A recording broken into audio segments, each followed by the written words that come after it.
To zoom an image in WordPress, you can use plugins, CSS or JavaScript to add a zoom effect. Here's how to do it. Use a plugin.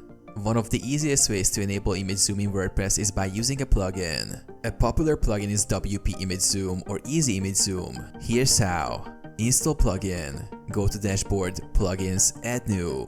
Search for WP Image Zoom or another image zoom plugin. Activate plugin. After installation, activate the plugin. Configure settings. Navigate to the plugin settings and enable zoom effects for images. Some plugins allow you to adjust the zoom level and specify which images should have zoom functionality.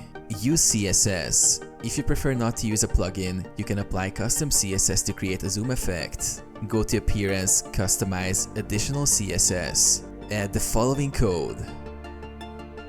Apply the class. Add the zoom class to images in your posts or pages. This will enable the zoom effect when users hover over the image. Use JavaScript. Alternatively, use a JavaScript library like PhotoSwipe or Zoom.js to enable advanced image zoom functionality.